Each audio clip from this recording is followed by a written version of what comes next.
নেতানিয়াহুর বক্তব্য শুরুর সাথে সাথে খালি জাতিসংঘের অধিবেশন কক্ষ দাবি হামাসের ইসরায়েল বিশ্ব থেকে বিচ্ছিন্ন হয়ে পড়েছে। জাতিসংঘের সাধারণ পরিষদের অধিবেশনে বক্তব্য দিচ্ছেন দখলদার ইসরায়েলের প্রধানমন্ত্রী বেঞ্জামিন নেতানিয়াহু। শুক্রবার ২৬ সেপ্টেম্বর অধিবেশন কক্ষের পোডিয়ামে দাঁড়িয়ে নেতানিয়াহু বক্তব্য দেওয়া শুরুর সাথে সাথে বেরিয়ে যান বিশ্বের কয়েকশো কূটনীতিক। সংবাদমাধ্যম টাইমস অফ ইসরায়েল জানিয়েছে, শুধুমাত্র আরব ও মুসলিম নেতারাই আজ ওয়াকআউট করেননি। তাদের সঙ্গে সঙ্গে কক্ষ থেকে বেরিয়ে যান আফ্রিকা ও ইউরোপের কয়েকটি দেশের কূটনীতিকরা। তাদের এই ওয়াকআউট থেকে নজর সরাতে নেতানিয়াহুর সমর্থকরা জোরে জোরে তালি দেয় বলে জানিয়েছে টাইমস অফ ইসরায়েল। এর মধ্যে নেতানিয়াহুর স্ত্রী ও নিউ ইয়র্কের মেয়র এরিক অ্যাডামসও রয়েছেন। নেতানিয়াহু তার বক্তব্যে ইরানের সঙ্গে ১২ দিনের যুদ্ধ, যুক্তরাষ্ট্রের প্রেসিডেন্ট ডোনাল্ড ট্রাম্প ধন্যবাদ দেওয়া সহ অন্যান্য কথা বলেন। এছাড়া নেতানিয়াহু তার কোটে একটি পিন সাটিয়ে আসেন। ওই সময় কক্ষে উপস্থিত ব্যক্তিদের এই পিনে থাকা কিউআর কোড স্ক্যান করে হামাসের ভিডিও দেখতে বলেন। নেতানিয়াহু বলেন, হামাস তাদের ওপর হামলা চালিয়েছে, তাই তারা হামলা চালাচ্ছেন। এ দখলদার বলেন, ইসরায়েলের সেনাবাহিনী ইতিহাসে অন্যতম বড় সামরিক সফলতা পেয়েছে। তা সত্ত্বেও গাজায় এখনও হামাসের যোদ্ধারা রয়ে গেছে, যাদের নির্মূল করতে তাদের আরও কিছু সময় লাগবে, যা তারা করবেন। যুদ্ধাপরাধে অভিযুক্ত নেতানিয়াহু আরও বলেন, হামাস আবারও ইসরায়েলে হামলার হুমকি দিচ্ছে, এজন্য হামাসকে তাদের নির্মূল করতেই হবে।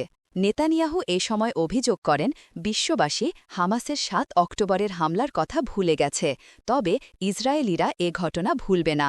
নেতানিয়াহুর বক্তব্যের আগে গাজা সীমান্তে লাউডস্পিকার বসায় ইসরায়েলি সেনারা, যেন গাজার মানুষ তার বক্তব্য শুনতে পায়।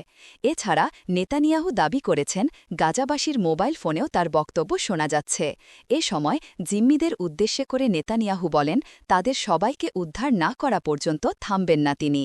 অপরদিকে হামাসের উদ্দেশ্যে নেতানিয়াহু বলেন, যদি হামাস অস্ত্র ফেলে দেয় এবং জিম্মিদের ছেড়ে দেয়, তাহলে যুদ্ধ এখনই শেষ হয়ে যাবে। যুদ্ধ শেষে গাজাকে নিরস্ত্রীকরণ করা হবে এবং সেখানকার নিরাপত্তার নিয়ন্ত্রণ নেবে ইসরায়েল। এরপর গাজা একটি বেসামরিক সরকার গঠন করা হবে, যেটি ইসরায়েলের সঙ্গে কাজ করবে। সূত্র টাইমস অফ ইসরায়েল। দাবি হামাসের, ইসরায়েল বিশ্ব থেকে বিচ্ছিন্ন হয়ে পড়েছে। ইসরায়েলের প্রধানমন্ত্রী নেতানিয়াহু ইচ্ছে করেই গাজায় যুদ্ধবিরতি ও বন্দিমুক্তির প্রক্রিয়া ভণ্ডুল করছে বলে বিবৃতি দিয়েছে হামাস। সংগঠনটির দাবি, জাতিসংঘ সাধারণ পরিষদের অধিবেশনে নেতানিয়াহুর বক্তব্যে আগেই কূটনীতিকদের উঠে যাওয়া প্রমাণ করে ইসরায়েল বিশ্ব থেকে কতটা বিচ্ছিন্ন হয়ে পড়েছে। নিউ ইয়র্কের স্থানীয় সময় শুক্রবার ২৬ সেপ্টেম্বর সকালে ফিলিস্তিনের গাজায় গণহত্যার প্রতিবাদে জাতিসংঘ সাধারণ পরিষদের অধিবেশনে যুদ্ধাপরাধের আসামি ইসরায়েলি প্রধানমন্ত্রী বেঞ্জামিন নেতানিয়াহুর বক্তব্য শুরু হতেই অধিবেশন কক্ষ থেকে ওয়াকআউট করেন বিভিন্ন দেশের প্রতিনিধিরা। এ প্রসঙ্গে হামাসের রাজনৈতিক ব্যুরোর প্রধানের মিডিয়া উপদেষ্টা তাহের আল নুনু এক বিবৃতিতে বলেন, জাতিসংঘে নেতানিয়াহুর ভাষণ বয়কট করা বিশ্ব থেকে ইসরায়েলের বিচ্ছিন্নতারই একটি প্রকাশ।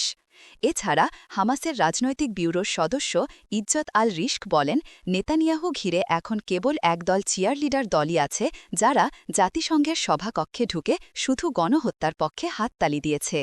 এক বিবৃতিতে হামাস নেতা অভিযোগ করেন, নেতানিয়াহু আবারও গণহত্যা, জোরপূর্বক বাস্তুচ্যুতি ও পরিকল্পিতভাবে অনাহারে রাখার মতো অপরাধকে অস্বীকার করে মিথ্যা ও স্পষ্ট অস্বীকৃতি জানিয়েছেন। এদিকে জাতিসংঘ সাধারণ পরিষদে নেতানিয়াহুর ভাষণের প্রতিক্রিয়ায় হতাশা প্রকাশ করেন গাজাবাসী।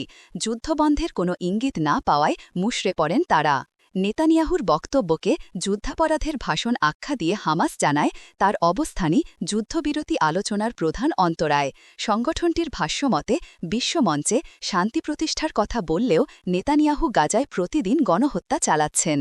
এদিকে মার্কিন প্রেসিডেন্ট ডোনাল্ড ট্রাম্প জানিয়েছেন, গাজার বিষয়ে সমঝোতা ঘনিয়ে এসেছে।